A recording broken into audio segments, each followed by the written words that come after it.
Have you ever been through something and you don't know what just happened, but you know it was important to go through? This is that journey for me.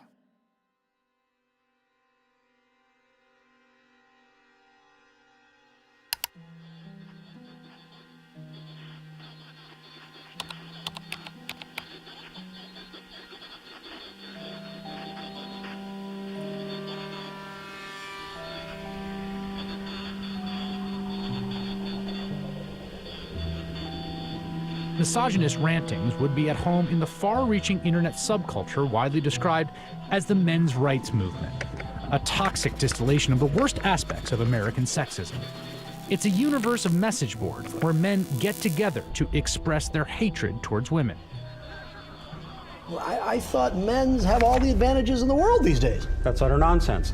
Men are routinely ground up in a family court system that is misandrist and biased against them. They are the majority of the homeless. They are the majority of suicides. They are the majority of the drug addicted. They are the majority of the unemployed. They are the majority of school dropouts. They are a majority of those in prison. How do we know that they're not the cause of these problems? There's a reason that women live longer, Mark. Let me tell you. It is because we are stronger and we are happier at the end of the day than most men. And that is factual, and you know it. And when men are married to women who scream like you, they just want to die sooner. I'm not screaming. When you have women...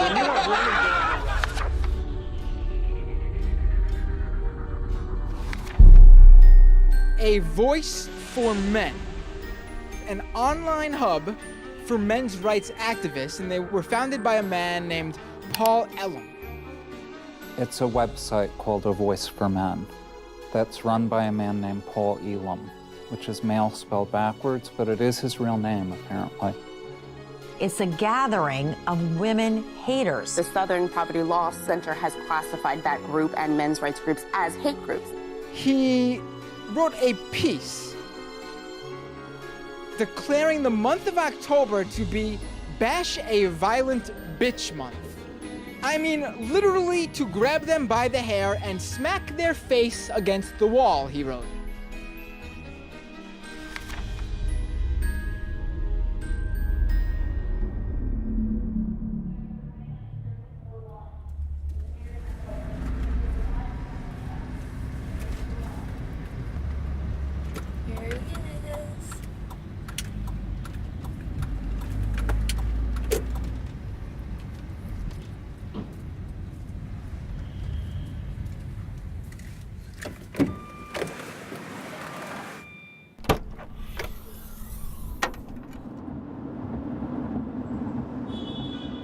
You may be wondering why I'm sitting in a car with notorious men's rights activist Paul Elam.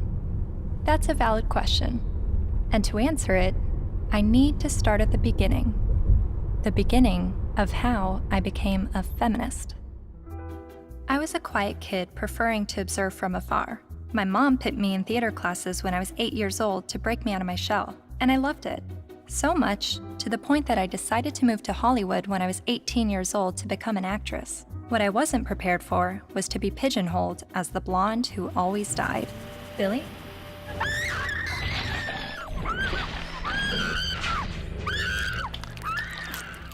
Granted, I had a good scream.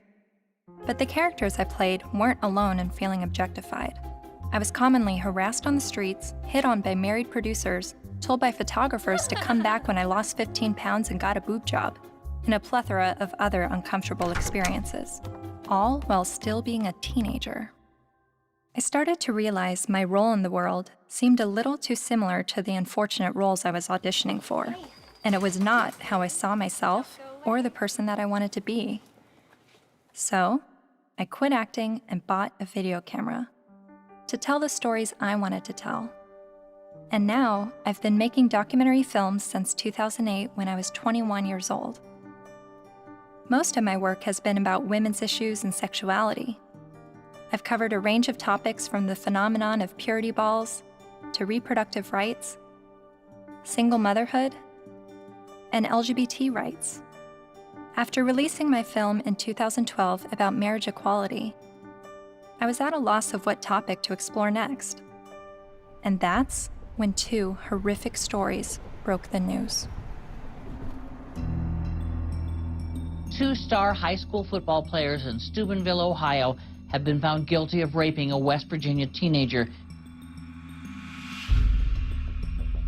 The video shows the former Steubenville student callously joking about the incident. That's like rape. It is rape. Bro, they raped her. You know, you do it?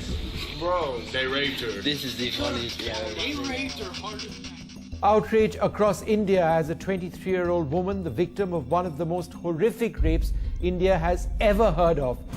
A 90-minute horror for a 23-year-old medicine student on this bus. Gang raped and beaten. Her friend assaulted and thrown out of the bus. Every day, every woman is facing violence on the streets. I started to research this rape culture.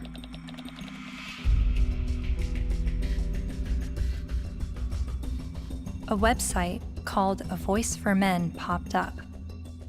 Paul Elam wrote about how women long to live out their rape fantasies, to be taken by a man she's never spoken to, let alone given consent to. As I read, I was asking myself, is this the rape apologist that I've been hearing about? The victim blamer who perpetuates rape culture? I continued to read A Voice for Men's website, often stopping around the halfway mark in every article because I could only read so many bitch, fuck, feminazi, and rape-tard words per minute. But even still, I kept reading, and thinking, and reading some more. I was trying to understand how these, what I perceived to be women haters, could have so many followers.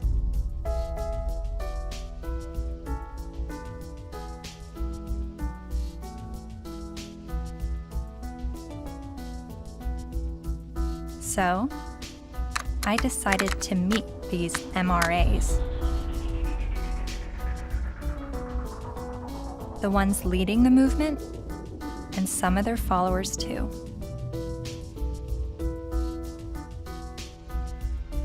And this begins my journey down the rabbit hole.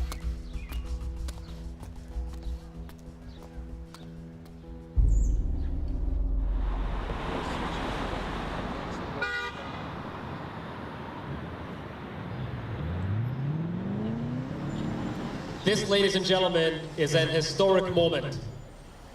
Never before has there been a gathering of this magnitude to support men's and boys' issues. We have got serious problems. I have been working in this area advocating for the rights of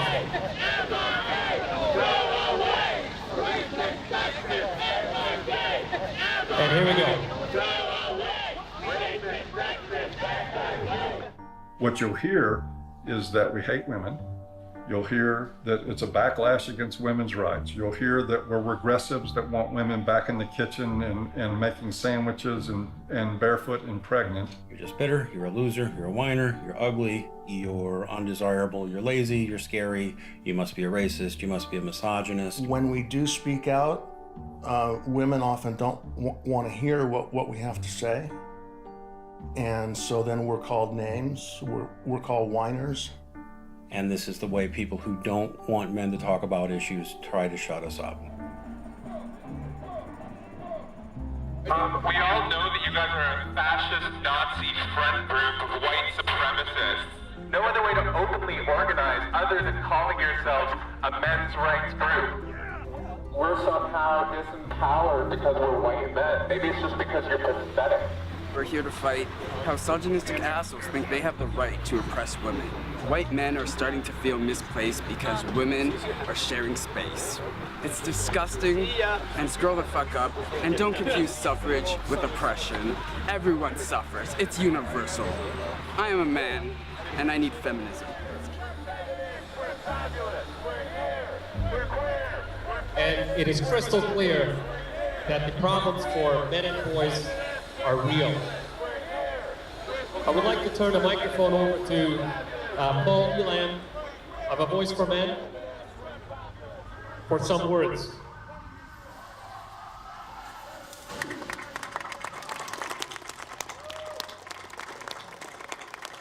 This is a historic day. I've never seen a gathering like this out of concern for the general state of affairs for men and boys in this culture. And as trying to articulate the entire platform of the men's rights movement is kind of like trying to understand a snowdrift one snowflake at a time. It's a very, very complicated matter. Just consider this, that 93% of workplace fatalities are men. 4 of 5 suicides are men. Men are dropping out of higher education at very alarming rates. We're down to 38% now of college students are men, and it's dropping rapidly. Male suicide, male abuse, male unemployment, male homelessness, male failure in education, male health issues. We've got the paternity fraud issue, the wrongful paternity issue, a false allegation issue. Men are sentenced to 63% more prison time for the same crime as women. They're less likely to see a doctor.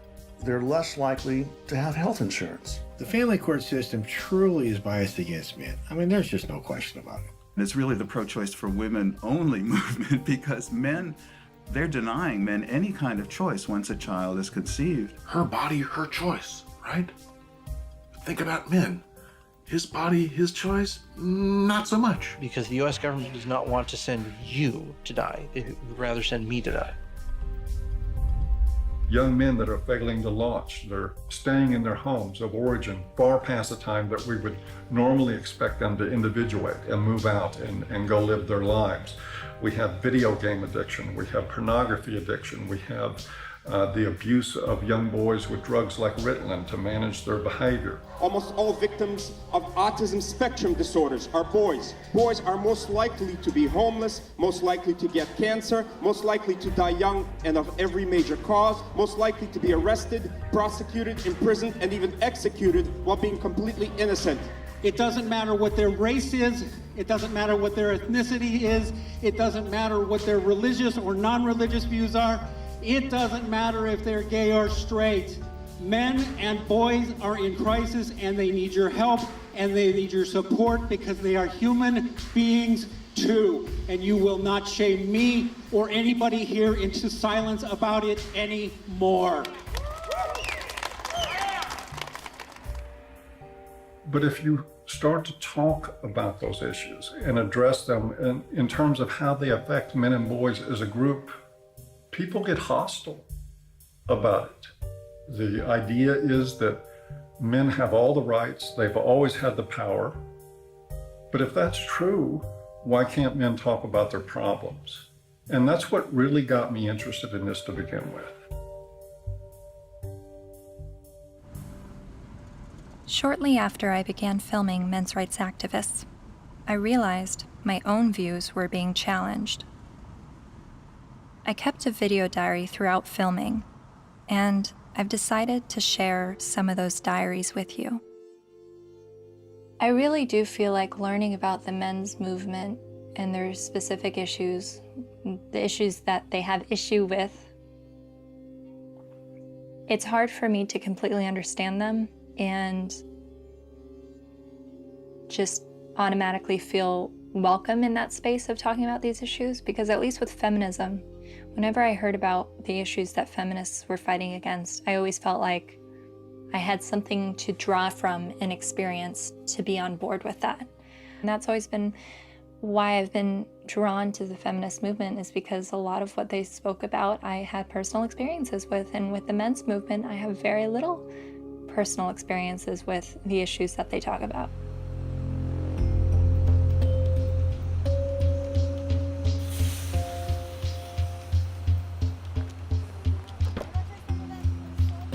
A cab driver who was driving a cab 70 hours a week was not saying, I am earning this money to have power over my wife.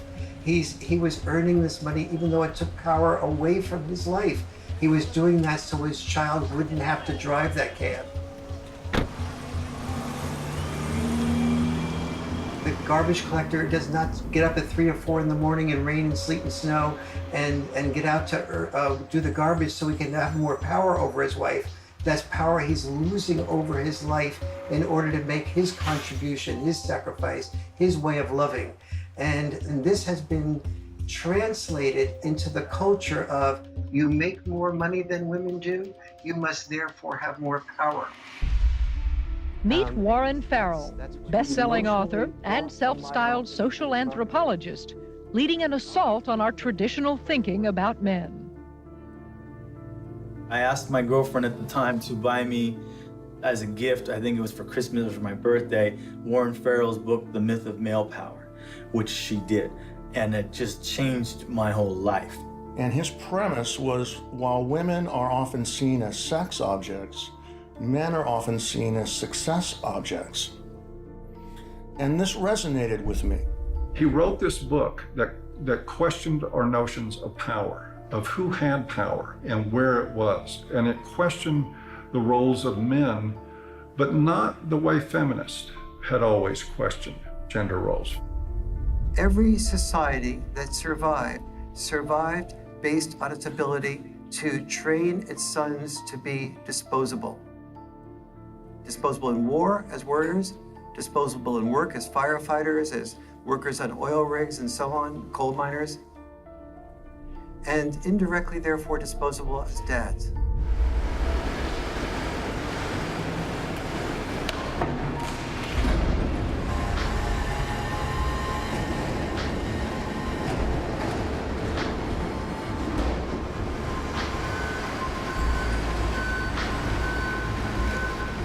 What happens in men's life when they're raised that they're worthless unless they're a provider, that they must work, even if they have to take on extremely dangerous work, they must get this done or they're useless as men? That is very, very powerful stuff. See, feminism did see accurately that we value male work more than we value female work. But there's also the issue that we value female life more than we value male life.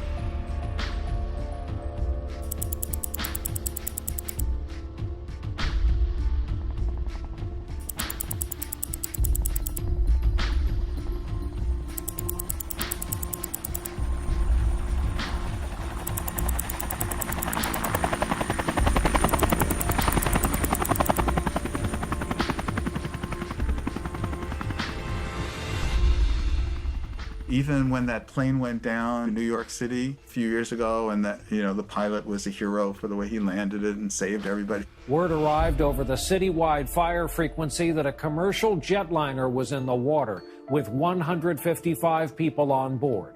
Then, over the next few minutes, the doors opened, life vests were inflated, and women and children first, everyone got off that plane.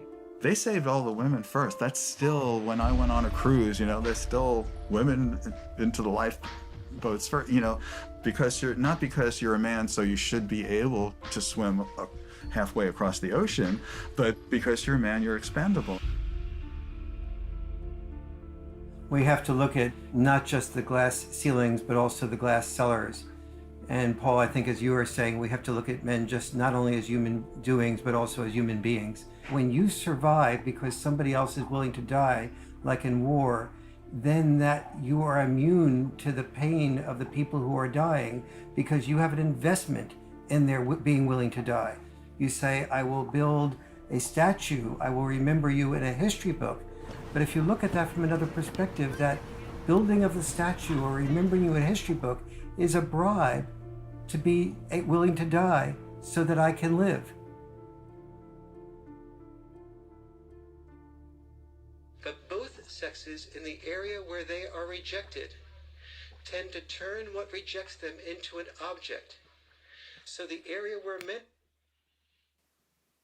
I'm watching this lecture that Warren Farrell's giving in the 90s. I see some women in the crowd, and a lot of them have their hands folded, and there is a little bit of uncomfortableness by being a woman in a crowd of people while the speaker's talking about how men are oppressed and women have it so great. It kind of puts you on the defensive as a woman. And understanding that I feel that way makes me wonder, are men having their arms crossed, listening to a feminist speaker talk about how men have all the power and women are oppressed? Are men feeling like, what are you talking about? I don't have power and we have it pretty shitty on this side of the grass too?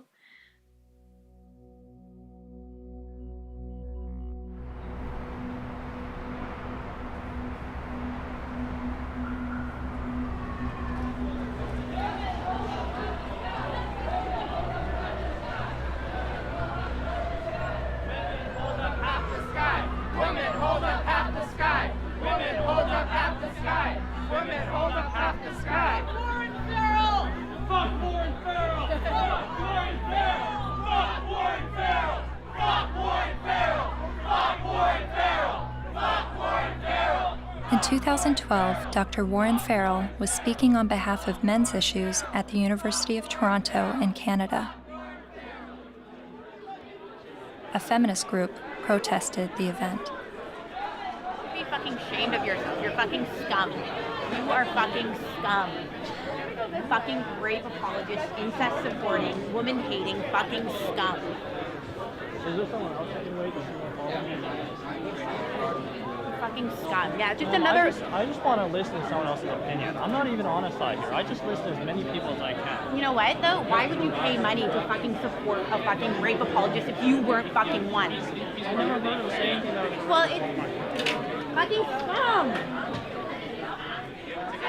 Who do you serve? Who do you protect? Who do you serve? Who do you protect? You're fucking scum. Fuck you. Rage inside of me. All cops are bastards. ACAB. Real fucking scum.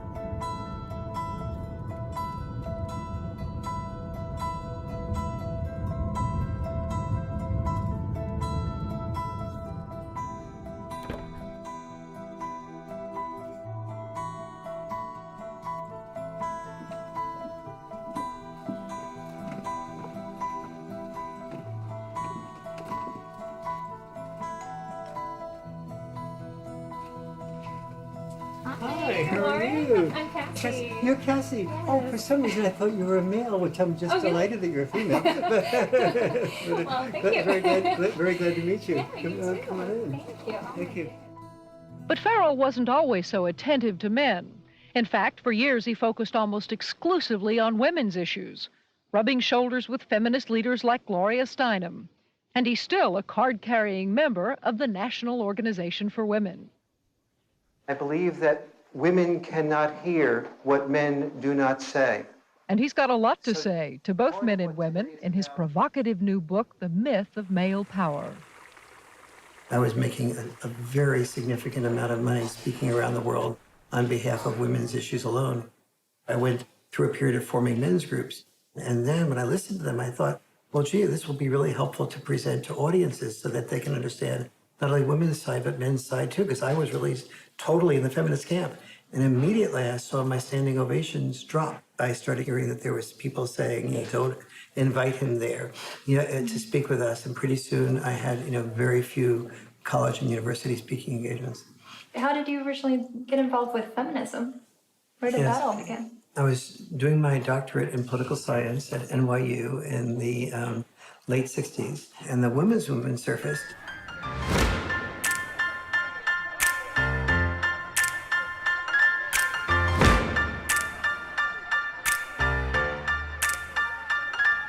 And I started to say, this is the most exciting thing I've ever heard, because I'd heard of civil rights, gay rights, But suddenly, women were saying, I don't want to be confined to just being a homemaker or a secretary.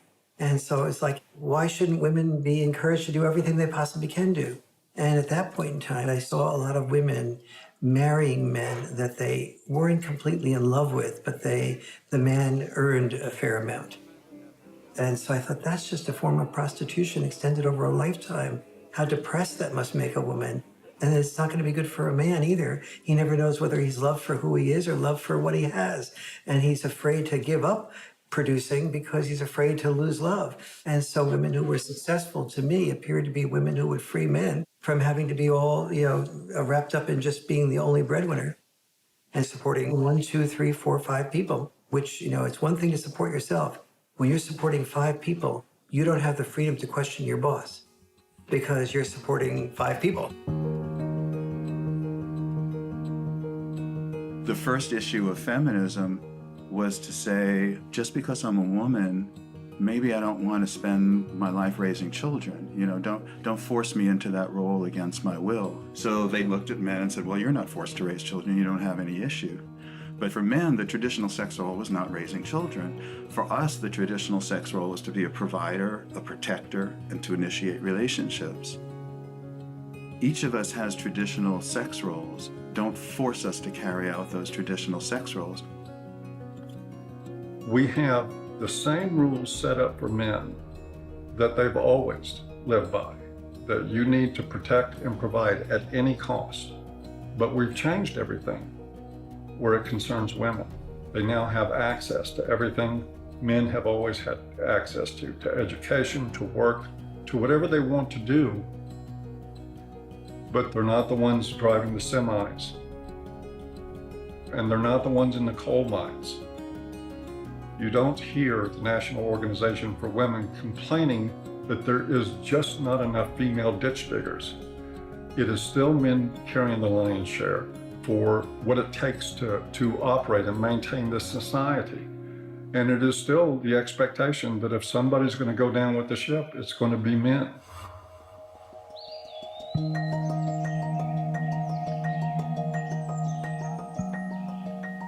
Flexibility in roles is where we should be all headed. Any men's rights activist that I would support the portions of the women's movement that is encouraging women to have more flexibility in roles. So where do the men's movement and feminism disagree? Well, only on the fundamental belief that the women's movement says men are the oppressors, that we are involved in a patriarchal world in which men invented the rules to benefit men at the expense of women.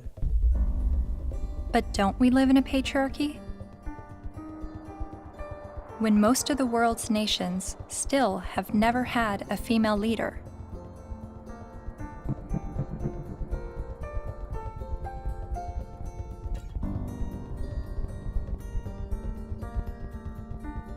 And less than 5% of CEOs of Fortune 500 companies are women. You have to look at this in a larger perspective. Patriarchy is the result of gender roles and not the vice versa. Traditionally, women's power and responsibility has been in the reproductive sphere, while men's power and responsibility was in the productive sphere. You have to reproduce to continue the species, and you have to produce to feed people so that they can reproduce. So, it's like they work together.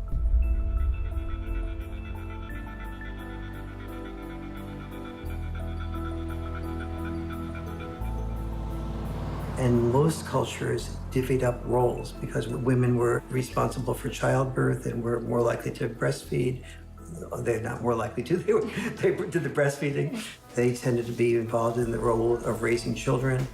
Men tended to be involved in the role of raising money or making a killing of the animals or making a killing on Wall Street. But those were our obligations. So that's why industry was male-dominated and government was male-dominated, because that was our job.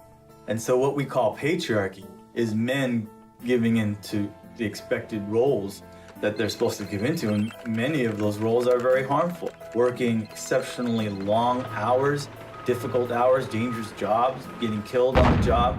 Even politics, a lot of people describe as masochism. Imagine what it takes to be a successful politician. Imagine how much of your personal life that you give up, how much you work, how much privacy that you sacrifice, how much freedom in your day-to-day life that goes out the window. There are more men willing to do those things than there are women. We got time for everybody. But also, just because men are the ones, for instance, writing the laws in general, doesn't mean that the laws are protecting men. You hear about patriarchy, right? All the evils of the world's from patriarchy, but we're the ones dying. You know, and we die for you guys, you know, to protect our families, our friends. In every society that's ever existed, women have had privilege and protection that men did not.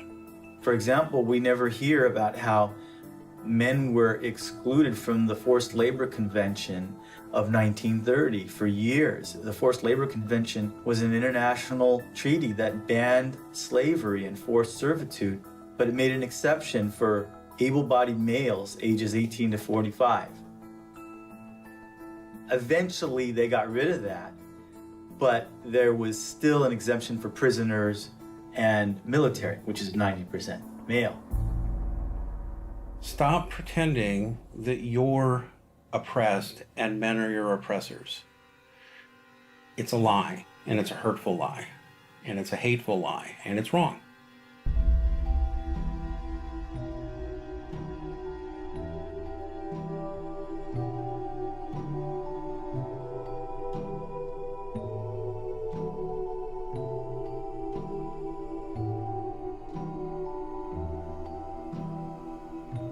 You talk a lot about the red pill in A Voice for Men. What is the red pill?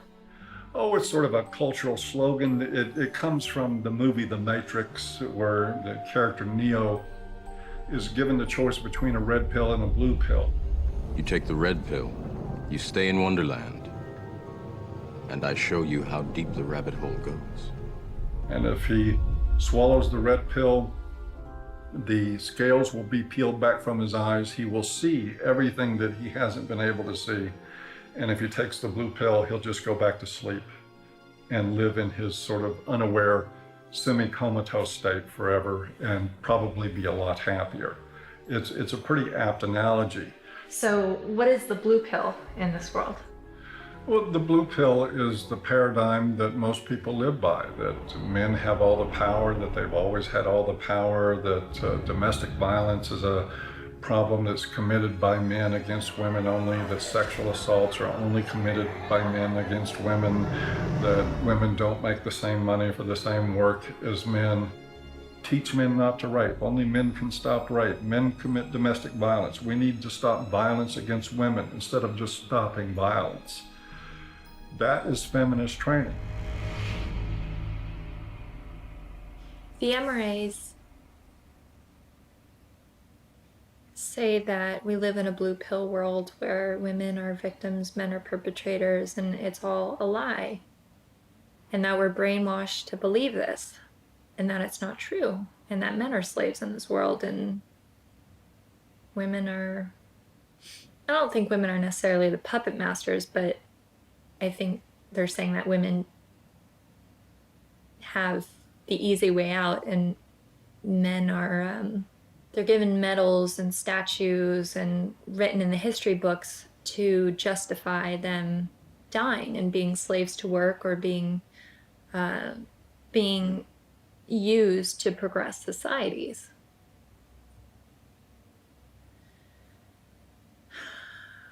And I've believed for so long that I'm at a disadvantage for being a woman, and that I have to work harder than everyone else, and I have more to overcome, and I have more to prove just because of my gender.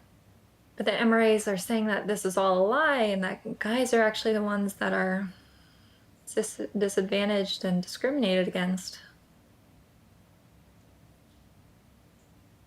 And actually, the more I learn from them, the more I think thank God I wasn't born a guy. Because I don't think that the expectations on men is good or healthy. I mean, they have so much pressure to succeed and to be strong and to stand up and protect others and to put their lives on the line. I don't think I would want that responsibility. But, 50 years ago, no, I wouldn't have wanted to be a woman. But now, I mean, maybe just it's right now that the tides are changing and women are have the better deal. Well, no, I don't know.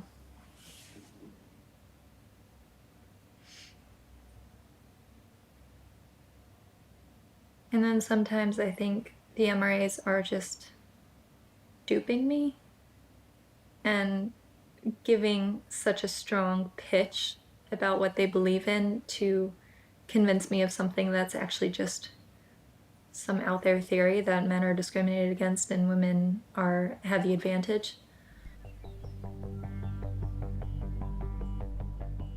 Yes, this is Cassie J.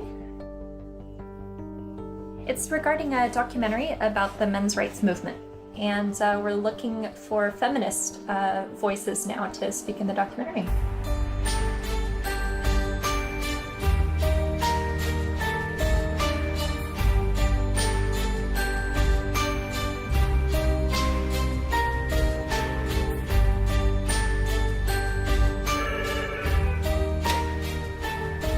Feminist majority. Yeah, hold on just 1 second.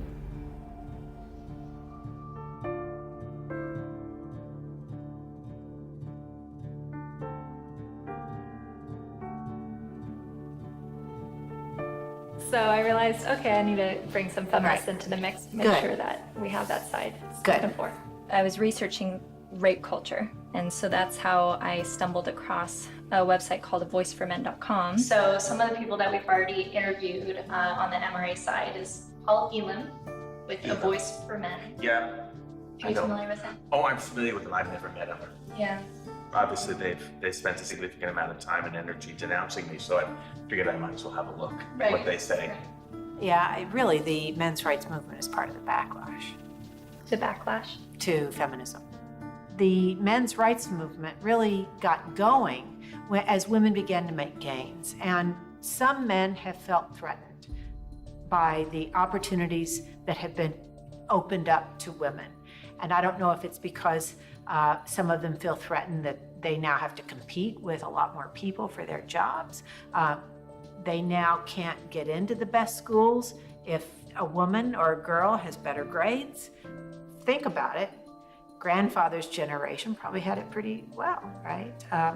All of his needs, his shirts were ironed, all of that was always taken care of. Well, grow up.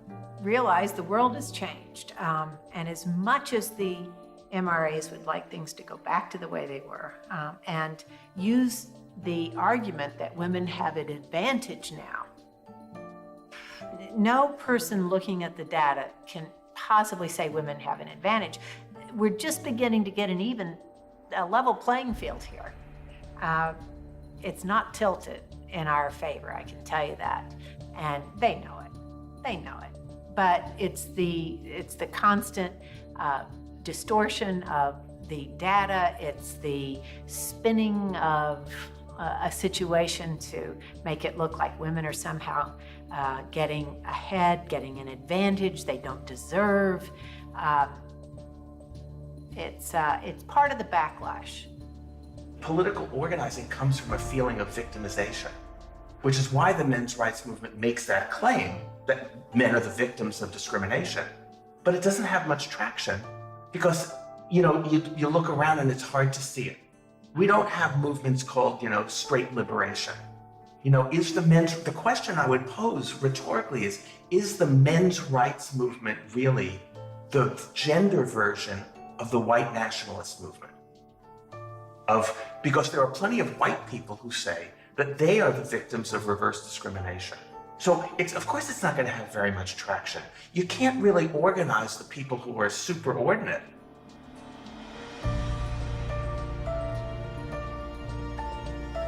So do you think that men are being discriminated against in any way? Not under the law. Men are not disadvantaged under our laws.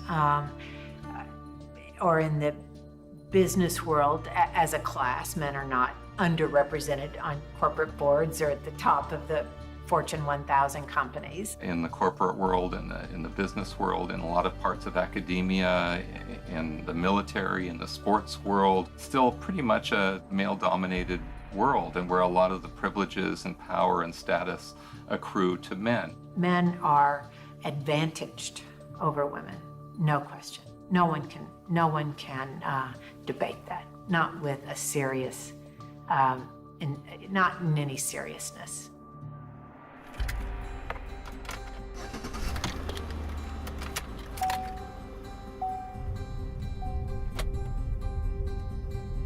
I was a math major as an undergraduate, and one of the fundamental things about geometry is the distance from point A to point B equals the distance from point B to point A.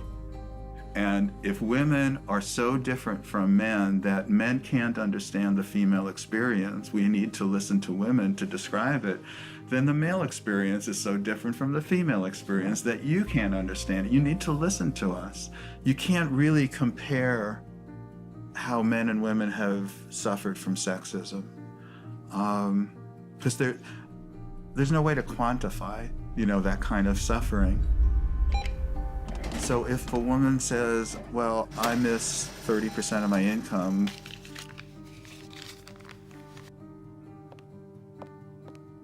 more than you miss 6 years of life, there's no way to quantify that. Or I've lost a job opportunity because I'm a woman. There's no way to say, well, I've suffered more than you because you've lost a kid because you're a man. We can't, but it is serious. And at least if you're denied a job because you're a woman, at least you can go to another company and apply for a job, But you can't, when you lose your kid, like you can't say, well, okay, I'll get custody of that kid, I'll try for that one. It's a terrible thing that happens. There was a case, the Serpico case. You might be too young to know the movie Serpico with Al Pacino. It was about a New York City undercover cop. He gets shot at the end of the movie and retires from the police force. And he was a real man, Frank Serpico. A woman after the movie, after this was made, decided she wanted to become a single mother and tricked him into fathering a child. And the court accepted that because she told her friends she was going to trick him, and they testified, and the court said, yes, you were tricked into it, and still awarded her over 90% of his police pension. So everything that he goes through in this movie to including getting shot to earn his pension, she won by sleeping with him one night. My son's mom wanted to have children with me, and I had always refused, saying, you have this anger problem, you need to get counseling. I'm not going to consider having children with you until that's dealt with, because she would lose her temper almost every day and just use any weapon she could, and like a child's the perfect weapon. So I was really definite about that. But she also used to proofread my articles for me. And I wrote an article for Playboy about Serpico. And when she read that, she told her friend she's going to trick me into fathering the child. She doesn't need my permission. And so that's how my son was conceived. Then she said, if you want to see your son, you have to stay in a relationship with me. But if you break up with me, I know all the things that a woman can do to a man. She's read all my articles. She saw my talk shows. She said, I know all the things a woman can do to a man, and I'll do them to you. So that's what I had to deal with. Like everything that I had been raising awareness about for the previous 17 years, then she combined into one thing for me to live through. It's really ironic. For the first 5 to 7 years, I guess, we would see each other 4 times a day for exchanges. On average, every single day, I had to deal with some scene. A scene meaning she would just not show up, or she would hold the kid out and then pull him back and hold him out and pull him and just kind of play with me, or she'd let me have the kid and then she'd stand in front of the car so I couldn't move. You stay in Mommy Town tomorrow. You stay in Mommy Town for a couple of days, 2 days, and then you come back to Daddyville. Another time I saw her hold him by the shoulders and say, Daddy is a bad man. Daddy is a very bad man. And so he had to go through this long custody battle, and the decisions that they would make, you would just go, wow, there couldn't be any explanation. You know, either they're absolute idiots or it's biased. There's just no other explanation for it. One other thing, his mom is obese and wanted him to be obese for various reasons. One thing is so he would identify more with her side of the family than mine, because we're all thin. Another was so that he would enjoy being with her more, because when he was at my house, he had to get activity, you know, and eat well-balanced meals and get his sleep and stuff. And at her house, they would bake brownies and stay up late and just watch TV. And so where would you, if you're a little kid, you know, where would you enjoy being more? But he self-reported to the mediator how upset he was about being obese, that the worst thing in school was when kids called him fatty, and how he cried. And his physician said that he's really concerned medically. And then what I did, he was at an age where he would imitate things that I would do. You know, I gave him a broken shaver, so when I shaved, he would pretend to shave. And what I did was I started weighing myself every morning and writing down my weight, the date and the weight. And I taught him how to read a scale. So he kept his own records. So I had 6 months worth of statistics to show consistently that every time he was with his mom for a few days, he'd come back weighing 3 or 4 pounds more, and then he'd lose it while he was with me. So they had, you know, that how much he was upset about the problem. They had his physician being upset about the problem, and they had the proof of where the problem lay. So the judge's decision was that father should no longer be allowed to weigh the child. Problem solved. After 14 years, my body gave out. I got sicker than I've ever been. I realized I'm going to die. That's not going to do anybody good. I've got to give up the fight. And so I gave up custody. And so I don't see my son anymore. He hasn't been in my house since. So I did lose him. Just like a dream. You're like a guiding light shining in the night. Fred claims that during his 14-year custody battle, he spent the equivalent of 5 years of his gross income on legal fees, mediators, and child support payments. I was really in his life a lot longer than most fathers would have been. It's something most fathers can't afford. You are so beautiful to me.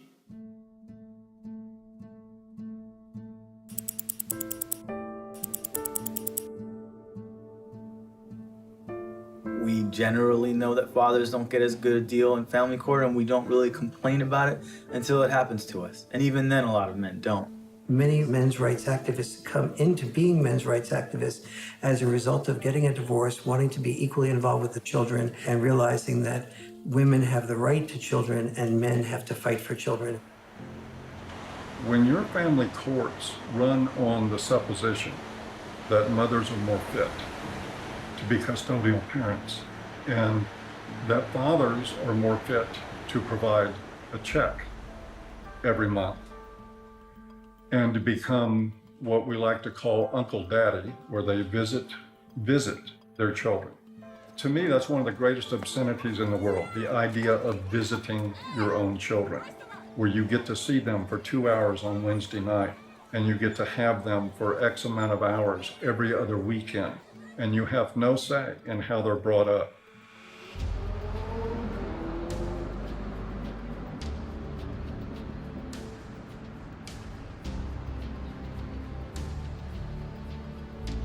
You know, I can't tell you how many men have been in this office, in that chair, in tears because they can't see their kids.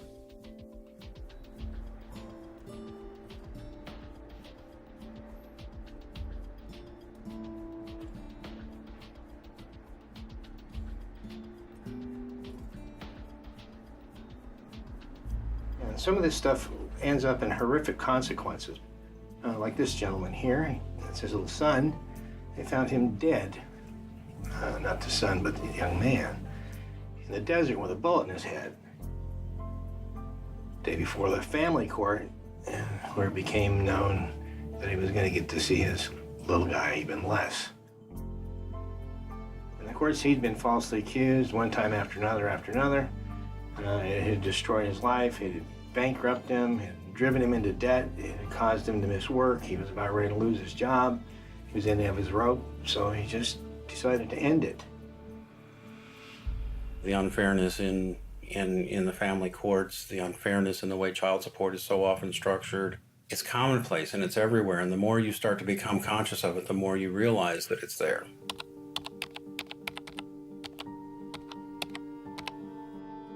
I started to research some fathers' rights issues and came across some harrowing stories. Like this man in South Carolina who found out his only daughter was adopted away by the mother without his knowledge or consent.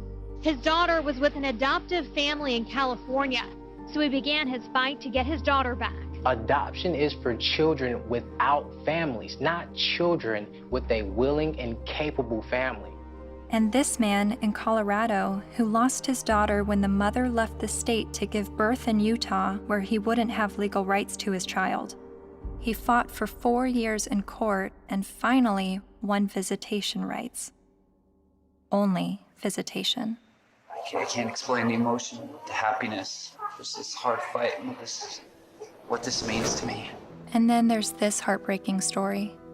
The 20-year-old father never left her side until he was forced to give her to adoptive parents this week after Kaylee's mother decided to put her up for adoption. In order to keep Kaylee, Colby needed to file paternity action, an affidavit, and a commencement notice with Utah's Vital Records a day before the mother signed the adoption papers relinquishing her rights. But in Colby's case, the mother only gave him a few hours' notice of what she was going to do. I would like her back. Men in the men's movement are not upset about having to be fathers. They're upset because they're not allowed to be fathers. That guy blows his head out, blows his brains out. Because of family court? And people don't think there's something wrong with that? And we just open the doors tomorrow for business as usual, and that's okay?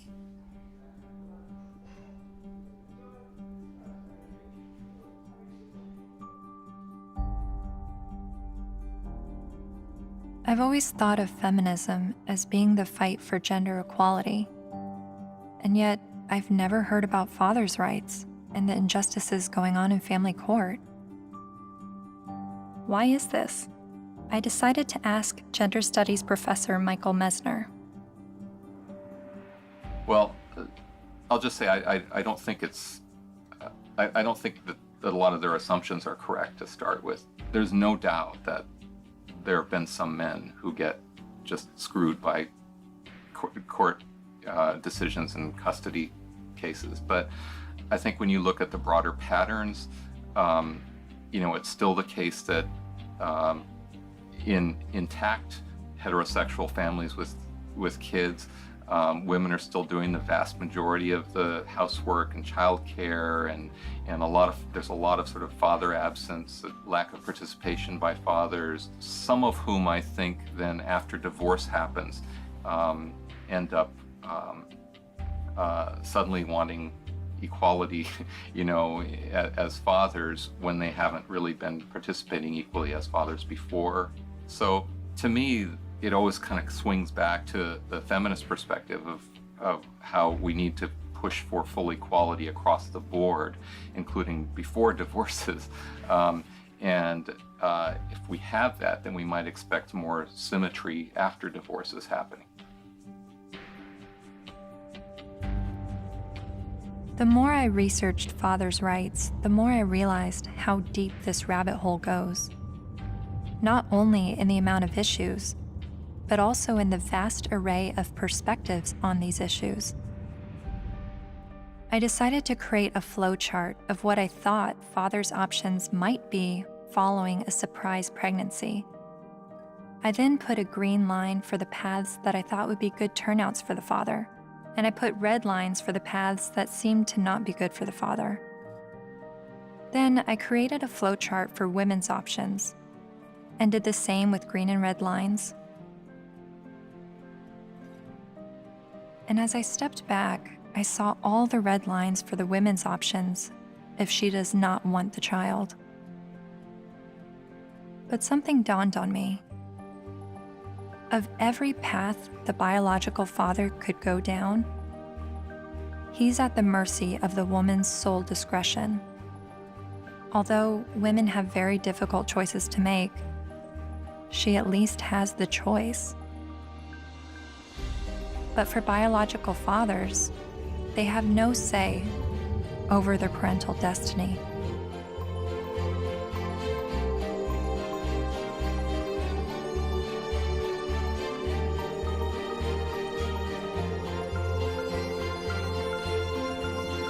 This is my friend Dara. She's 8 months pregnant with her first child, and she's a lifelong feminist. It seems from MRIs, from what I've read, that women seem to have more reproductive rights than men do. I don't know what to say, like, we carry children, they're never gonna carry children. It's just a different thing. So I guess, as much as possible, take the steps to prevent yourself being in that situation. It's just, I don't know what to say. There's no, there's nothing like a woman, women have been blamed for, and still are, for, unwanted pregnancies, choosing to have an abortion, not choosing to have an abortion, choosing to put their child up for adoption, when, the burden lies on a single mother. If the man leaves, there's real, societally, she's lambasted. So there's a lot of things that women deal with in that regard that men don't actually deal with. So I can have compassion for their situation, but I don't know that it's gonna change in the way they want it to, because it's biology, So if you're going to be having sex that could result in pregnancy, and you haven't had this conversation with the woman that you're having sex with, you better have it. You better have it fast. That's when the man has the ability to make decisions, either not to engage in sex or to use condoms and to use other forms of contraception. So that's where his role comes in. Once he's impregnated her, she's the one now faced with continuing a pregnancy, faced with the health risks that accompany pregnancy.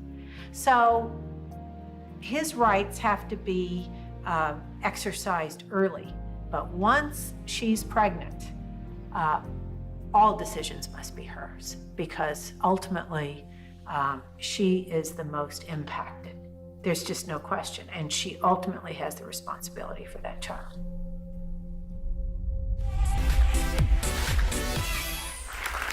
So before we were married, he promised me we would have 2 kids, and now he doesn't want any more. My friends think I should trick him and stop taking my birth control. Men have never been in control of our bodies. We're the ones in control. Clap if you think that she should trick him. My people. Up next, everybody. So it sounds like men's reproductive rights are limited to the choice of whether or not to have sex and the choice of whether or not to use protection. But what if he's tricked into fatherhood? Or what if he's not even the father? What does paternity fraud look like? It's ugly. It's extraordinarily ugly. And we have to distinguish between paternity fraud and wrongful paternity. What's the difference? Wrongful paternity can be innocent. Okay, we went to a party. I had sex with 6 guys. I think it was when I was hanging out the window I got pregnant, but I wasn't sure. But if anybody knows that guy's name, would you please have him call me? And then she names one of the other guys, and he didn't have sex with her. It wasn't malicious. It wasn't intentional. She wasn't trying to harm anybody. She was just trying to figure out who it was. Wrongful paternity. More often, and less facetiously, okay, I'm married, I had an affair. Obviously here, there's all sorts of problems because there are more victims than the person who's named as dear old dad, who may be the wrong one. There's everybody involved in the family, like a situation in Texas where the family had 5 little towhead kids, all guys, all little blondos. And all of a sudden, one day, one of the little blondo kids gets in trouble, has to go to the hospital. They can't get a hold of mom. They get a hold of dad. Dad rushes to the hospital, needs to give blood. Whoops. Can't do it. Wrong blood. What? All the kids look alike. Turns out it was the guy down the street. You've heard of this case? No, it's a real case. So what happens to this family? Can you fathom what happens to this family? How do you think the kids feel when they find out dear old dad isn't dear old dad and it's the guy down the street? How do you think dad feels? That these 5 little boys that he still loves dearly, when he finds out they're not his bio children, but he still can't tear away because he loves them. He's devoted himself to these. How do you think it feels? I mean, it's horrific. Horrific. That's not wrongful, that's deliberate. So that's paternity fraud. That's paternity fraud. She knew who the father was and lied about it. Paul was right when he said, trying to understand the men's rights movement is like trying to understand a snowdrift, one snowflake at a time. There are unique fathers' rights issues that vary between unmarried, married, and divorced dads. But there are also men's rights issues for non-biological fathers. Like this man who is facing jail time for failure to pay child support for a child that DNA tests prove isn't his. Carnell Alexander still owes more than $30,000 to the state for a child that's not his because the mom wrote his name down because she needed to name someone in order to get welfare benefits. And I had to put him down as the father. That was the only way I can get the system. I'm almost homeless. I'm almost in jail. I'm out of work. My money is being threatened to be taken. He says the law needs to be changed so when this happens, as it often does, other men don't become dad by default.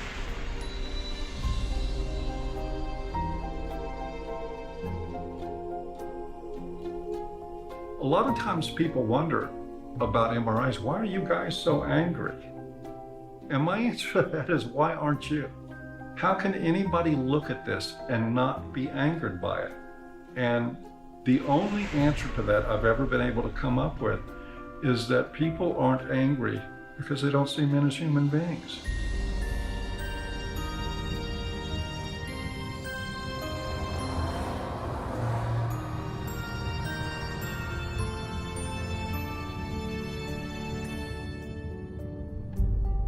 I continued traveling North America, meeting MRAs from all walks of life, hearing their personal stories, their red pill moments. I met a young man who was sexually abused when he was 16 years old while living at a residential home for people with developmental disabilities. She's the only woman I've done anything ever with, partly because it just messed me up so much. She continues working there. She hit me in the face. She actually hit me throughout the house, chasing me throughout the house. When I reported my domestic assault to the police officers, I did not at all bring up the fact that I was sexually assaulted, because if he wasn't going to believe that I was a victim of domestic violence, there was no way he was going to believe that I was going to be a victim of sexual assault. I met the honey badgers, women who are men's rights advocates.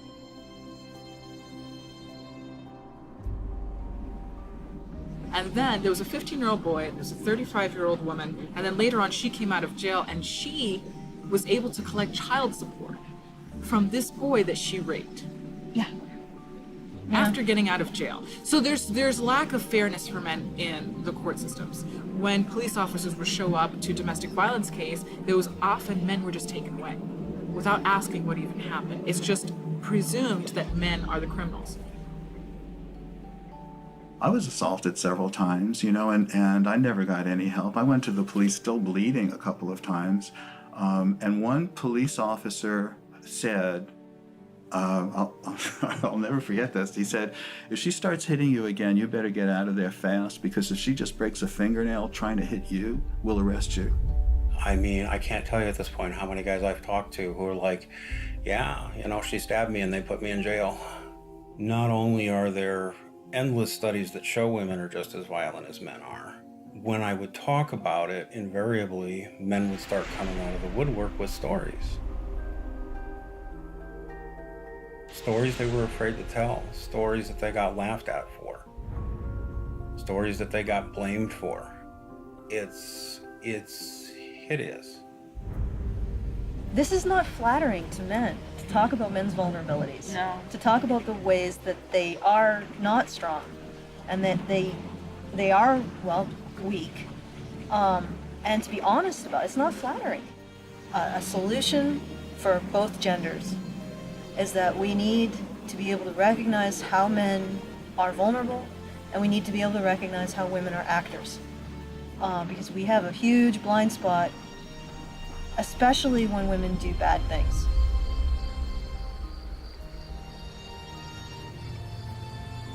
My best friend that I grew up with since kindergarten was being physically abused by his wife, who he'd been married to for 20 years. She'll break glass and throw it at him, punch him. I've seen it just happen spontaneously, and it was frequent. And he's bigger than her, but he didn't want to hit her. And he didn't want the children, they had 3 minor children, he didn't want them seeing this at all. So he would usually just go outside because there would be glass breaking or things being smashed or yelling, and he knew that the neighbors might think it's him. So he would go outside so the neighbors can see what's happening. Eventually I said, look, you need professional help, and so does she, and maybe the kids do too. So I called a bunch of domestic violence shelters. I just looked around online and I called, but every place that I called said, we don't help men. We don't help male men at all. And I started becoming curious about why that was, because I learned that these were state-funded shelters. And I know that men pay at least half of the taxes that fund these shelters if they're state-funded, and I just was wondering why. So basically, there was no place to take him, and it just continued. The problem just kept going.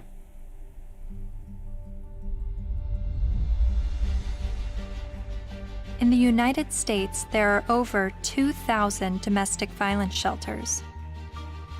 All of them serve female victims, and nearly all of them turn away male victims.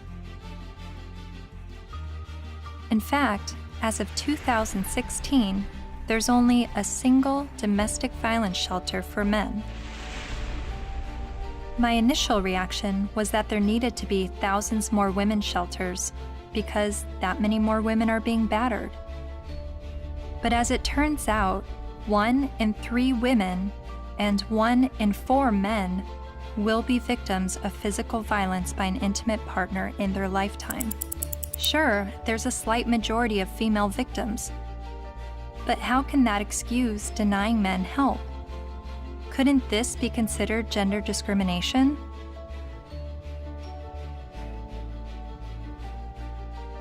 Think of it this way. Roughly 78% of all suicides are men. If suicide prevention services only served men, wouldn't we see the gender discrimination immediately?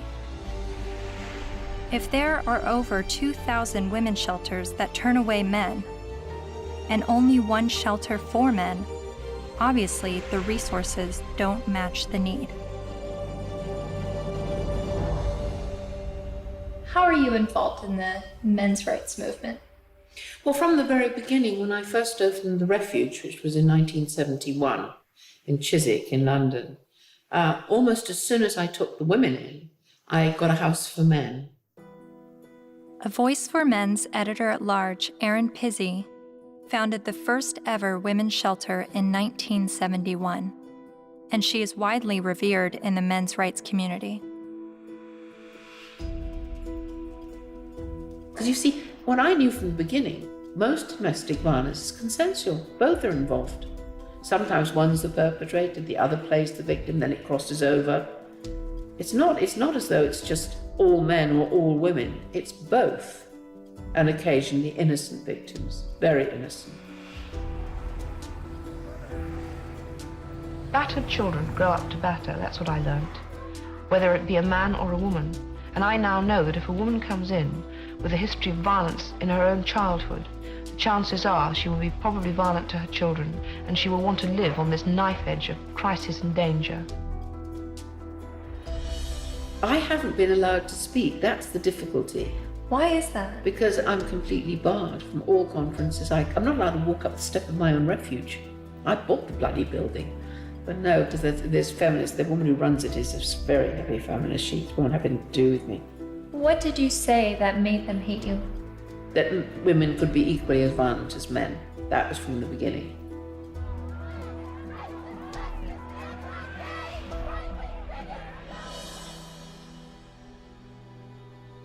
Erin Pizzey says that 62 of the first 100 women to enter her refuge were just as violent as the men they left, and violent towards their children.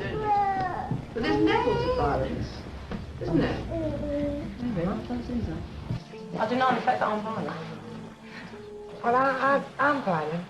So am I. You know, I'm very violent. Well, verbally, and I could quite easily hit somebody. You know, very, very easily. And I've had an argument. But the feminists I've met have an entirely different take on domestic violence.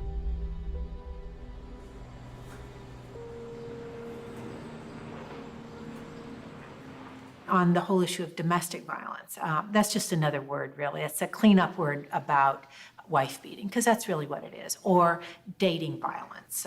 And it's not girls that are beating up on boys, it's boys that are beating up on girls and using violence to intimidate and to control. And we have very few what's called domestic violence shelters, which are places that women can leave their home with their children and get a new start, get out of the violence. But there are not nearly enough of them. We need more funding and more resources, because it is a tremendous disadvantage for women and girls.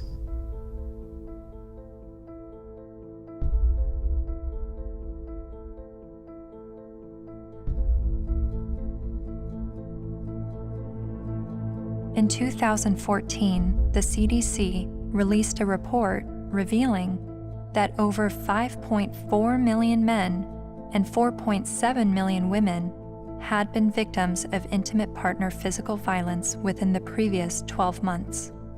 But then why does the media paint domestic violence as a women's issue? The World Health Organization says 1 in 3 women are abused by their partner. 1 in 3 American women experiences domestic violence or stalking at some point in her life. And when it was addressed as a men's issue, the speaker's point was that it's a men's issue because men are the problem. I'm going to share with you a paradigm-shifting perspective on the issues of gender violence. I don't see these as women's issues that some good men help out with. In fact, I'm going to argue that these are men's issues.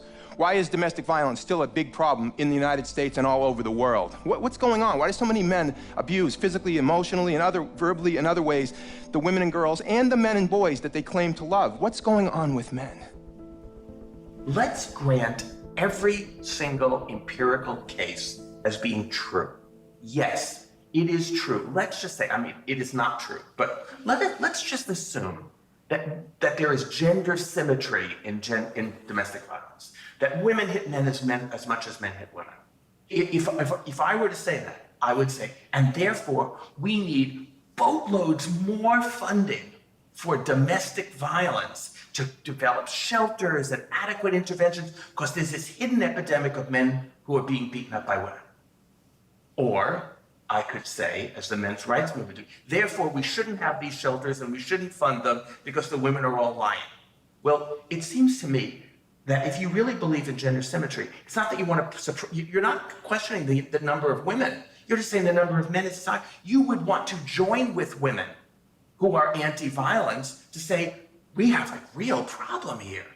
You know, it's not even a gender problem. It's a problem of women hitting men and men hitting women. We've got to get boatloads more funding. Let's work together. That seems the logical response to this. But instead they're saying it's like a zero-sum game. If we fund the women, then we're going to ignore the men. Well, we're not going to ignore the women because we all agree that the levels are as high as we say. But it does sound like a zero-sum game when only women are receiving services in domestic violence situations. And of all the men's rights activists I've met, none of them question the number of female victims, but they are calling attention to the high number of male victims that are being dismissed. So why aren't men's rights activists and feminists working together? Michael Kimmel briefly said something that made me wonder. He said it would no longer be a gender problem if both men and women were equally victims of domestic violence. Is that why the number of male victims are never addressed? To me, it's been fraud for all these years. Why is it we have this enormously powerful feminist movement and virtually nothing for men? Originally, it was capitalism was the big enemy in the 60s and 70s. And it was the radical feminists in America. They moved the goalposts. They said, no, it's no longer capitalism is the enemy. The enemy is patriarchy. All men.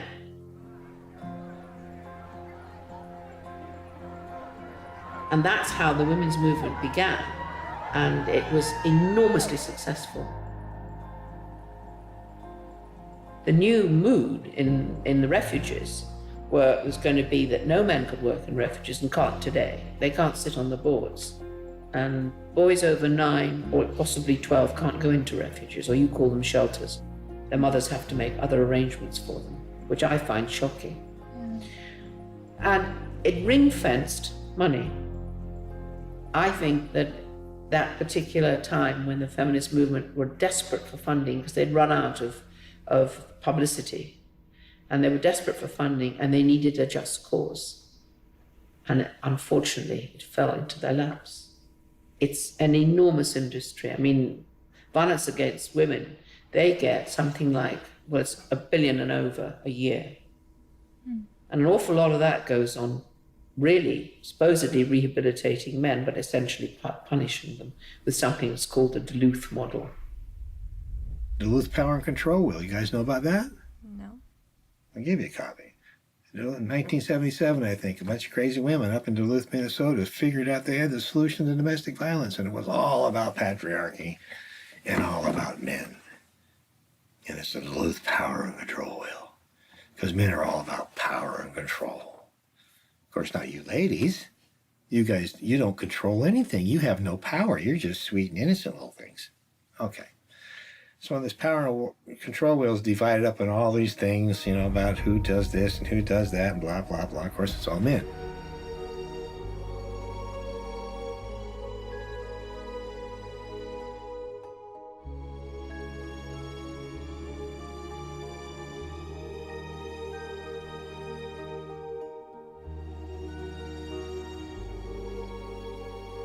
The entire domestic violence industry was founded on that. I think it's still 37 or 32 states in the United States that by law they have to use the Duluth model for battery intervention programs, and it's all shame, blame, and guilt driven. If you're a man and you walk in, you must admit you did it up front or you're in denial. There's no debate, there's no discussion, there's no possibility that you could be falsely accused. The criminal justice system could have made a mistake. None whatsoever. You are in a state of denial, and you will complete that course or you're going to go to jail. You will be re-engineered. That's frightening. Frightening? Yes, that's frightening. I think it's terrifying. Absolutely terrifying. All I had to do, I had a simple choice. I could just say, yes, you're right. Men are the enemy. No problem. But I couldn't. I absolutely couldn't.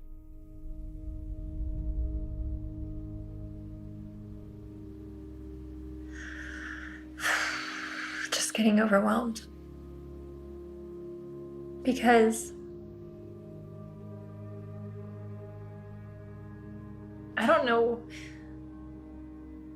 where I'm headed with what I believe and what is right and what is wrong and who is wrong and who is right, and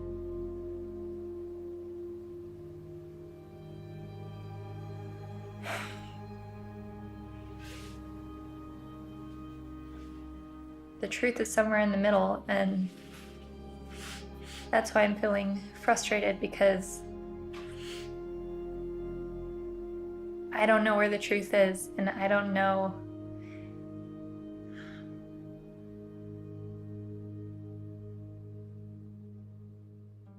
When I decided to make a film on the men's rights movement, I never anticipated questioning my feminist views. But the more MRAs I met, the more I felt compelled to remind myself why I was a feminist. I signed up for a women's group. Welcome to our Women on Your Power workshop. Only 4% of the Fortune 500 companies are led by women. Women only hold about 14% of corporate executive positions and less than 20% of our governmental positions. I made video diaries complaining about how I had to change what I wore to walk alone at night, how much time it took me to get ready for work, all the housekeeping that was on my shoulders. In comparison to other gender issues, these videos seem trivial, but I made them nonetheless. I attended women's rights rallies. No to violence. That's what we are here for, to say no more to violence in any forms, especially against women and girls. I repeated women's issues in my head like a broken record. Female genital mutilation, sex trafficking, reproductive rights, maternity leave. And social media helped remind me of women's issues. We have fought for everybody else's equal rights. It's our time to have wage equality once and for all, and equal rights for women in the United States of America. We are struggling for a uniting word, but the good news is that we have a uniting movement. It is called He for She.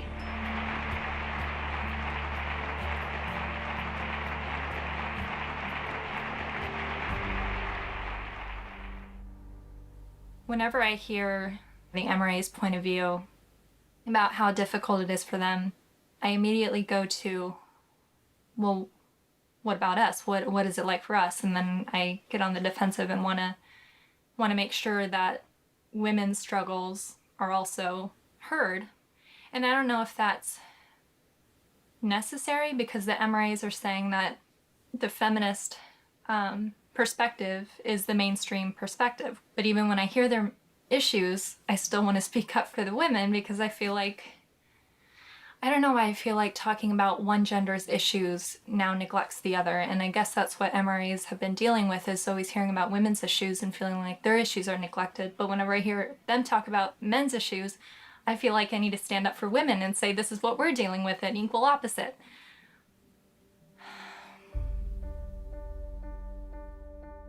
I met with men's rights activist Karen Strawn late one night in a noisy bar. She became well known for her YouTube videos talking about male disposability and other men's rights issues. And she's a honey badger.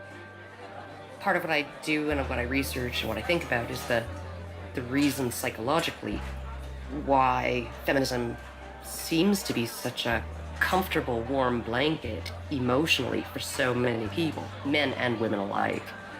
And it's so comfortable that it will make them not see things that are right in front of their face. Look at Boko Haram.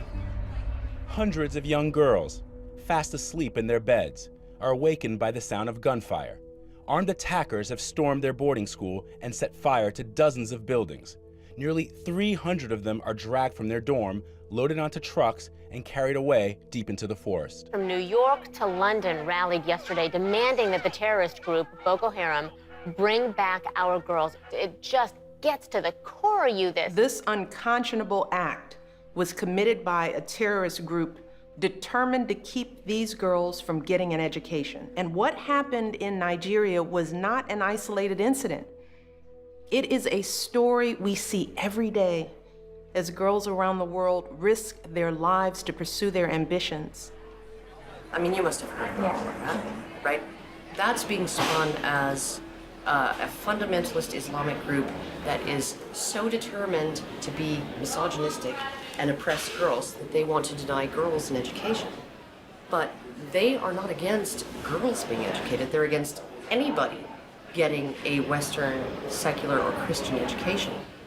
The initial attacks, and there were several of them, there were over 100 men killed and 1 woman killed. And the victims were described as people, right, or villagers. And in the previous attacks on the schools, they actually let the girls go. They separated out the boys and girls, and they let the girls go, and they told them, go home, get married, renounce your sins, and live a righteous life under Allah, right? And then they burned the boys alive. There was literally no outrage, right? It was barely reported on. It was one of those things, there was no opinion pieces on it, no nothing, right? Until the girls were kidnapped. And look at it this way, because we played right into their hands, because they want attention, right? And they weren't getting any attention from the Western media when they were just slaughtering boys, right? They want attention. And what do? They kidnap girls and sell them into marriage or slavery, right? And everybody, the UN, Michelle Obama, Barack Obama, the UK government, the Canadian Federal Minister of Defense, right? They're all promising aid and help and equipment and personnel to help find these girls and bring them back, because this is such an outrage and oh my goodness, something needs to be done. Well, maybe if, like last year, maybe if we did something then, all of these girls would be safe in their dorms right now, right? But we didn't. And the reason why they kidnapped those girls is because we didn't do anything. We didn't pay attention. And they want attention, right? And they know that attacking girls or women is going to get them attention. What are we going to do? Start a campaign, bring back our boys. Oh wait, they're dead. Never mind, right? The men, the people in Boko Haram, they're chivalrous. If those girls were boys, they wouldn't be getting education. They'd be dead. They wouldn't be sold into slavery with the hope of escape. They'd be dead. Boko Haram has been fighting for Islamic rule in Nigeria since 2002. Its members have killed hundreds of people.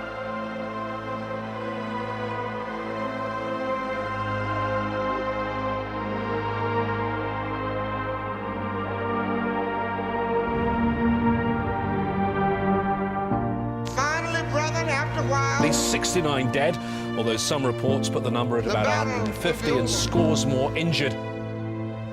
For that day when we shall lay down our burdens and study war no more. Finally, brethren, after a while, the battle will be over.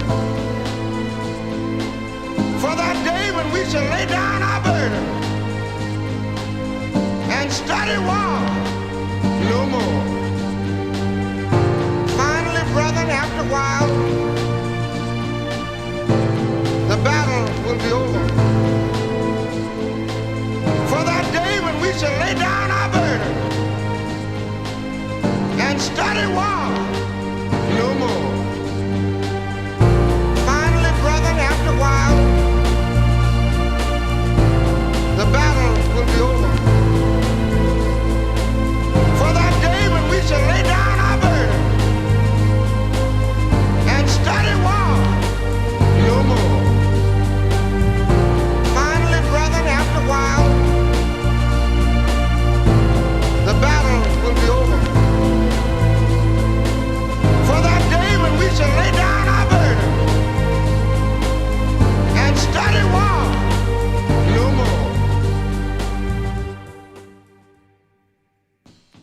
important things the men's movement is doing is being able to say, men need compassion and men deserve compassion.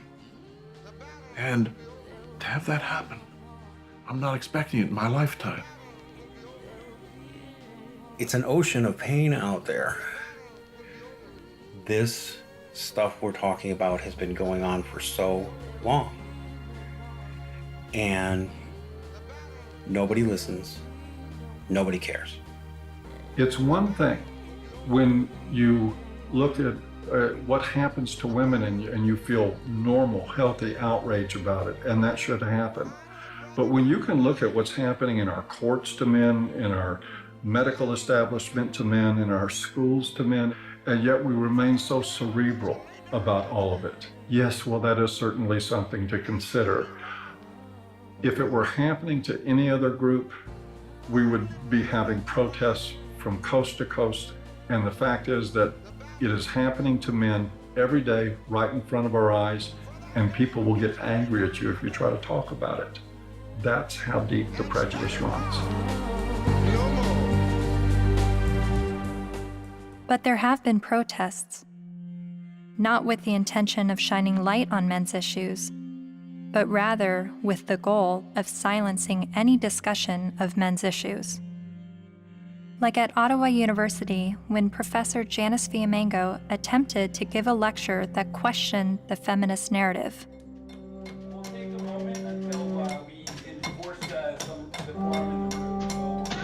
So you think this is a victory?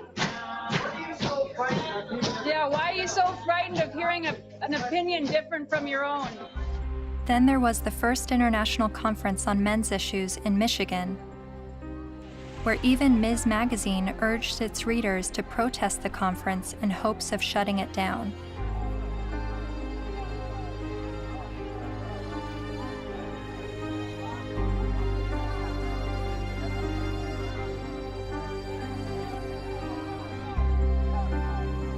But perhaps the most well-known protest of a pro-men's rights event happened in April 2013 at the University of Toronto, when the Canadian Association for Equality hosted a discussion titled From Misogyny and Misandry to Intersexual Dialogue.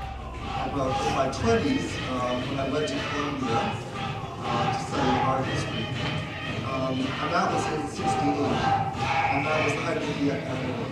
And so suddenly I was confronted with the direct possibility of being drafted for that.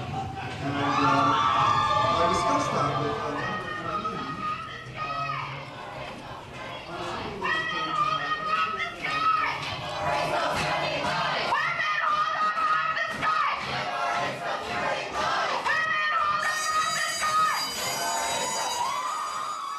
A feminist group protesting the event illegally pulled the fire alarm and successfully shut down the event.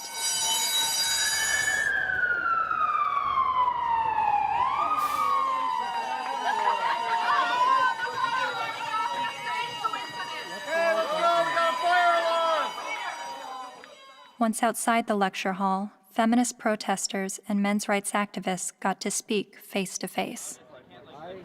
So, number one, shut the fuck up for a second. Feminists do not want you to lose custody of your children. The assumption that women are naturally better caregivers is part of patriarchy. Feminists do not like commercials in which bumbling dads mess up the laundry and competent wives have to bustle in and fix it. The assumption that women...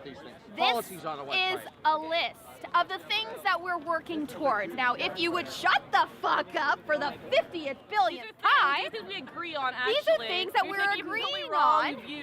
And these are things that you've actually all got skewed fucking views on. You think that feminists are trying to take away your fucking rights, but as a matter of fact, what we're trying to do is we're actually trying to work on the same things that you're working on, but accept the fact that you're just too busy hating women. You can't fucking see that we're trying to work on those same situations. Are you conflating feminism, which is an ideology, with women, which is a demographic of societies? Okay, Mr. Derailing for Dummies. Okay. You're still a hate An group. ideology. Yes.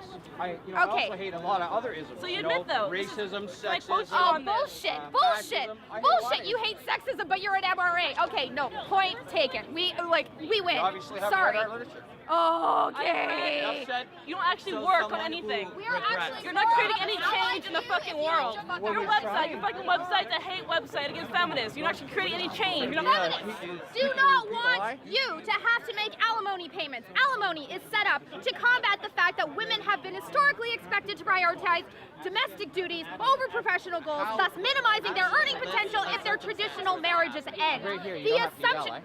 I'm reading, fuckface. I'm trying to I'm letting everybody else hear it, okay? It's not just for you, Mr. Entitled. The assumption that wives should... Why do you think the men's rights movement is at odds with feminism? What has created that clash and that war between each other?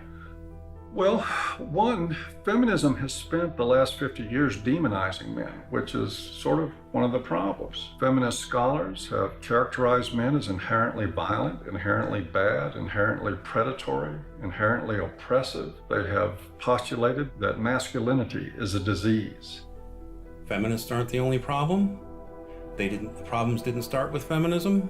So when I start criticizing feminism, I want you to know you're just part of the problem. They're just part of the problem. You calling men oppressors and women oppressed demonizes men, and I believe diminishes women at the same time. It's a way of telling men to shut up. It's a way of telling men that their experiences don't matter. You tell a man he's privileged, therefore anything he's gone through or anything he has to say doesn't matter. His lived experiences don't matter because he's privileged. So, how old were you when you started calling yourself a feminist? Or how many years ago? It was probably about 3 years ago, I guess you can say. I'm relatively new. Yeah, but I'm pretty loud, so silence only helps the oppressor, not the oppressed. A lot of MRAs say that feminism doesn't fight for the rights of men. What would you say to that? Crimea River. Really, because feminism is a movement about the discrepancies when it comes to women's equality, because we're still not there yet. You know, so don't even start with that whole, oh, but you don't think about the men's issue. Well, then, you know what? Start your own goddamn movement, which they have, but maybe make it a little more about legitimate issues like custody and alimony and things that you think are unequal, which all stem from patriarchy, not from, oh my God, feminists are trying to take away our kids. No, dipshit. That's not what we're trying to do. We're not trying to do that. I mean, if they look at the root causes of why, for example, you know, women get custody more often than men do, women are supposed to be the mothers. They're supposed to be the natural born caregivers. So obviously, duh, you has a vagina, so obviously you're going to be able to take care of the kiddies. That's really what it is. It all stems from sexism against women. It's just the oppression dialectic needs to go. It's so hard to convince people to look at men's rights activism and support it without first allowing them to at least escape the stranglehold that feminism has on their minds. I do believe it is dogma. It's zealotry. There are good people in the feminist movement. There are not good people in the radical feminist movement.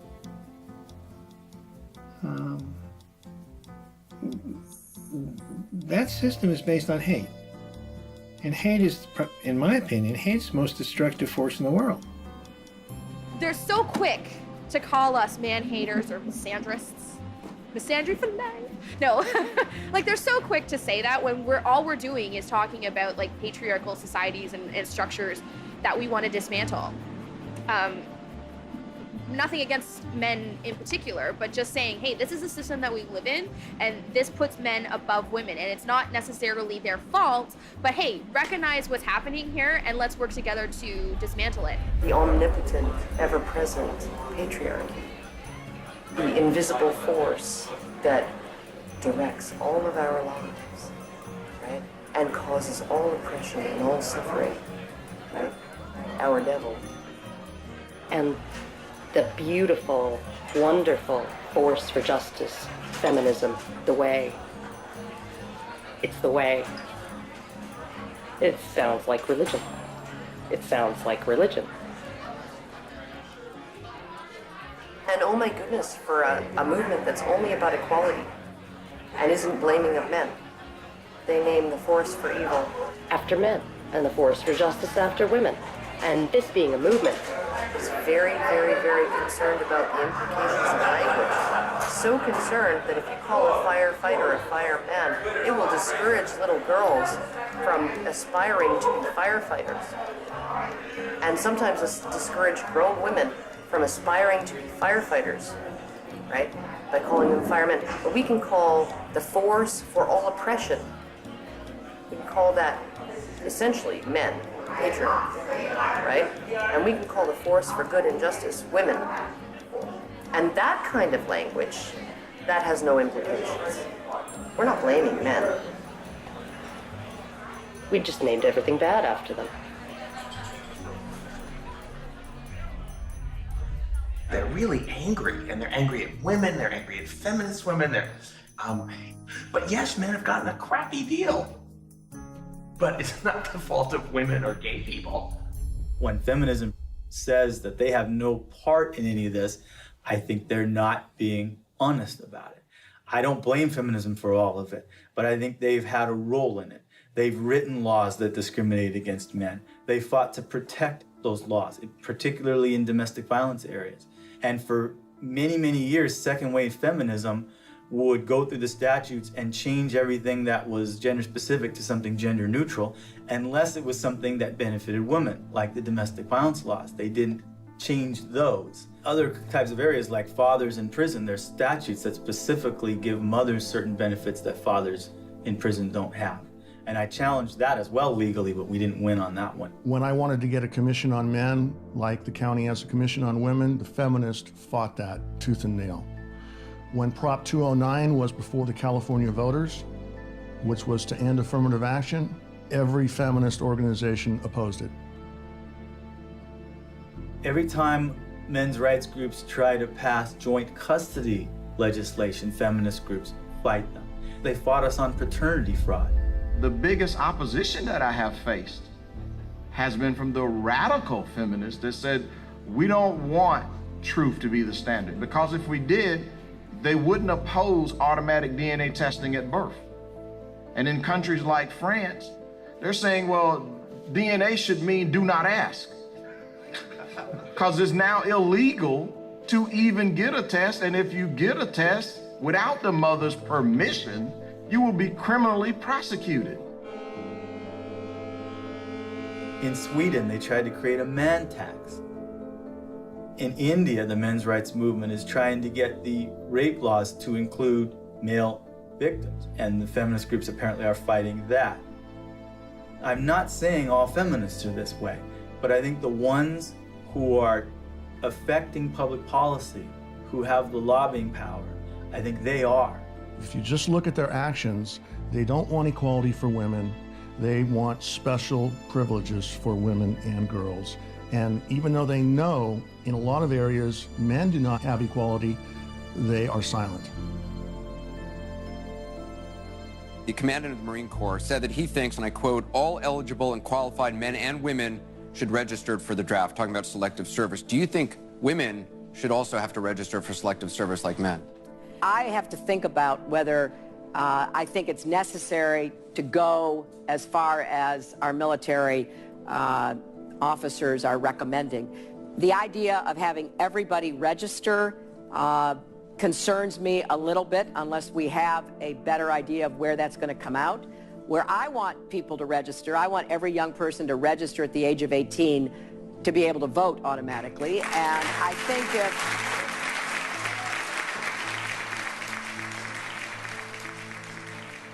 What's the motivation? People don't ask, what's the motivation? Do we need a men's rights movement? No, we need common sense. But if there's going to be this women's movement, and this is the movement that's going to do all these things, then maybe we need a counterbalance. Something called a men's rights movement or a men's movement. But I hate to see either one of them. I think it's a shame. I think it's destructive.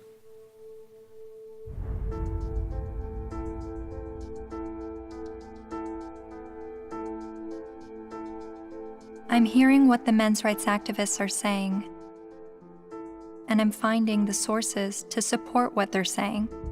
Men are just as likely to be victims of intimate partner physical violence. Men have little to no control over their parental destiny, especially when he's tricked into fatherhood or he's raising a child that he later finds out isn't his. The sentencing disparity between men and women is 6 times larger than the sentencing disparity between blacks and whites. So while a black man may be sentenced to 10% more prison time for the same crime as a white man, a man is sentenced to over 60% more prison time than a woman arrested for the same crime. Boys are falling behind in education. They are enrolling at lower rates and earning less college degrees. And while not all MRAs agree on the issue of infant male circumcision, most MRAs do believe it is a human rights violation. I spent months learning about infant male circumcision, but it only took me watching a 5-minute medical training video to convince me this is a barbaric practice that needs to stop. Okay, so first thing, make sure he's well restrained to the foreskin, okay? And we repeat the process with just one end and clamp. Anything that gets clamped gets cut. All that was left, a partial penis and his tiny testicles. Rhodes says Ashton urinates through a hole in his penis. She says she can't imagine now what she'll say to her son when he's old enough to understand what's happened to him. How could you explain it to your child that you don't have a penis or you might never be able to have kids?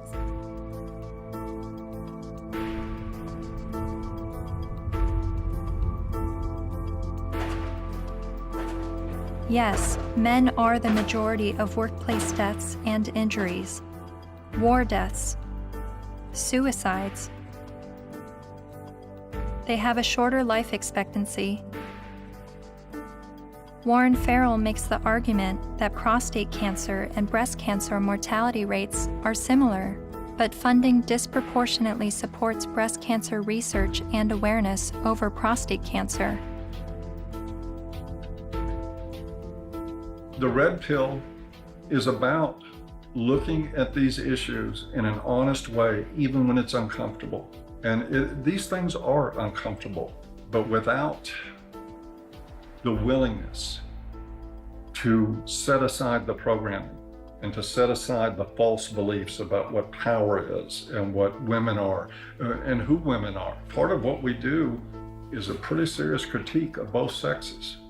It's brutal, but critiquing the sexes is a real valuable thing. Feminists don't want you to do it though, unless you're portraying women as victim and men as perpetrator. The red pill is about understanding that men and women, like everything else in life, it's a mixed bag. You've got victims and perpetrators on both sides of the fence. And that's all. It's real simple. It's just not easy.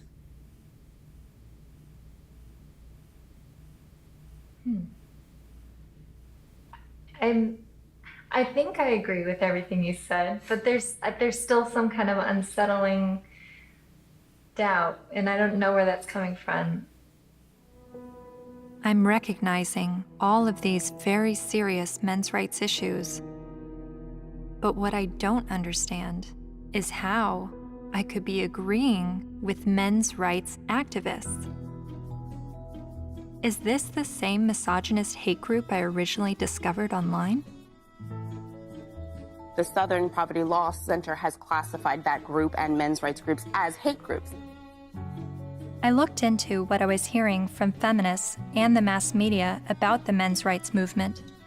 I've read a lot and I've heard a lot that the men's rights movement has been labeled a hate group by the Southern Poverty Law Center. Is that correct? That's not quite true. No, they got it wrong. No, this was somehow written up on some kind of anti-men's rights websites as us having listed them as hate groups and so on. That we didn't do.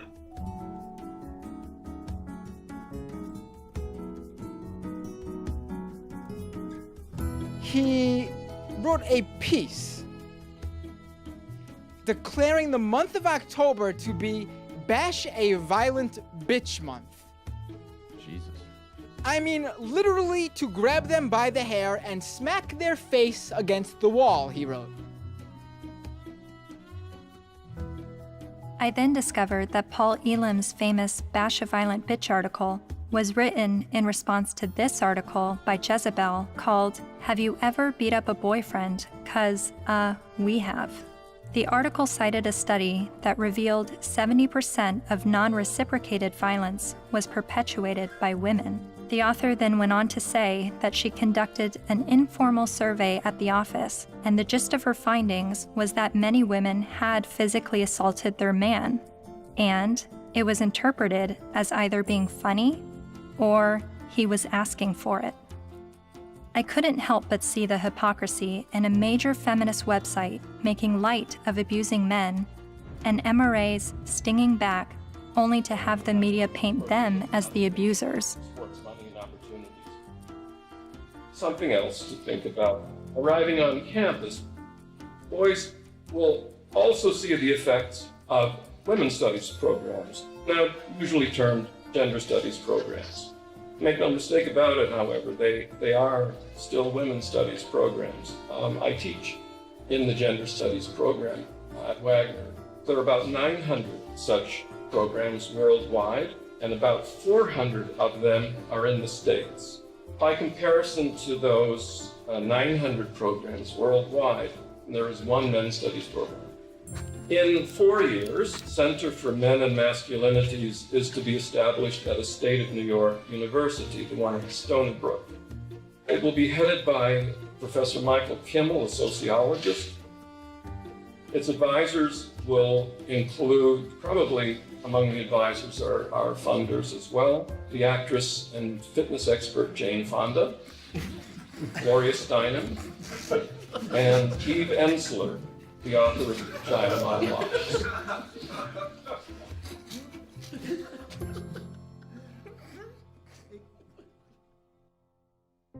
After my year of filming men's rights activists and feminists, my descent into the rabbit hole was not slowing down. My education on gender politics was really just beginning. I learned about other sectors of the online manosphere, like MGTOW, Men Going Their Own Way, and a forum on Reddit called The Red Pill, which is separate from the men's rights community and they do not see eye to eye. I'm told an easy way to remember the difference is that while MRAs want to change the system, Reddit's The Red Pill want to take advantage of the system, and MGTOW want to leave the system. There are so many perspectives on gender, and I believe they are all worthy of listening to. However, the conversation is being silenced. For a society to accept anything said on behalf of women's rights, and then to shame any dialogue about men's rights and call it hate speech is precisely the problem.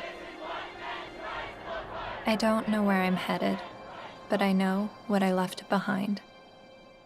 I no longer call myself a feminist.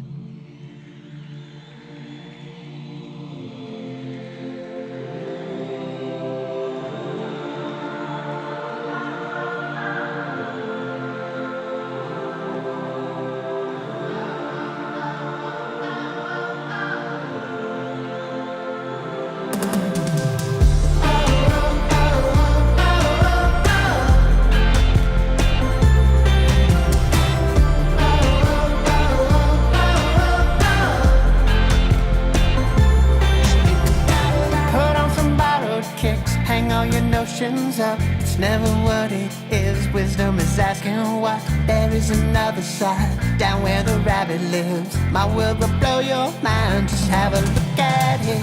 Think about it. Think about it. Think about it. Think about it.